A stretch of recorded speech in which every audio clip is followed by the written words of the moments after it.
জুলাই গণঅভ্যুত্থানের পর থেকেই সিলেটের দর্শনীয় স্থান সাদা পাথরে শুরু হয়েছিল পাথর লুটের প্রতিযোগিতা। স্থানীয় প্রভাবশালী নেতাদের মদদে হয়েছিল এই হরিলুট। নষ্ট হয়েছিল সাদা পাথরের ঐতিহাসিক মনোমুগ্ধকর সৌন্দর্য। এ নিয়ে গণমাধ্যমে একাধিক প্রতিবেদন প্রকাশের পর দেশব্যাপী ব্যাপক সমালোচনা শুরু হলে সরকার ও স্থানীয় প্রশাসন এ বিষয়ে পদক্ষেপ গ্রহণ করে।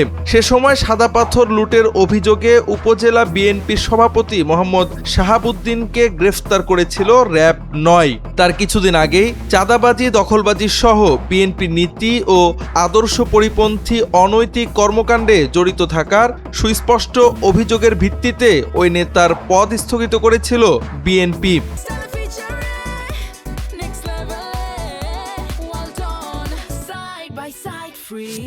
তাছাড়া পাথর লুটের ঘটনায় প্রশাসনিক পদক্ষেপ ছাড়াও দলীয় তদন্তে মিলেছিল সত্যতা। এতদা সত্ত্বেও মাত্র কয়েক মাসের মাথায় পুনরায় তার সদস্যপদ ফিরিয়ে দিয়েছে দলটি। বৃহস্পতিবার বিএনপির জ্যেষ্ঠ যুগ্ম মহাসচিব রুহুল কবির রিজভী স্বাক্ষরিত এক বিজ্ঞপ্তিতে বিষয়টি জানানো হয়।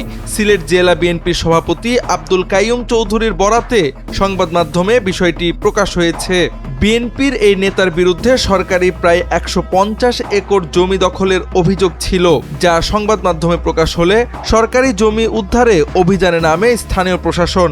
এ সময় প্রায় ৭০ একর জমি থেকে অবৈধ দখলদারদের উচ্ছেদ করা হয়। এসব স্থানে থাকা ছোট বড় ১০০টি পাথর ভাঙার যন্ত্র উচ্ছেদের পাশাপাশি প্রায় ৫০টি টিনশেড ঘর গুড়িয়ে দেওয়া হয়েছিল। পাথর লুটের অভিযোগে গ্রেফতার বিএনপির এই নেতার সদস্যপদ ফিরিয়ে দেওয়ার ঘটনা সামাজিক যোগাযোগ মাধ্যমে ব্যাপক সমালোচনার জন্ম দিয়েছে।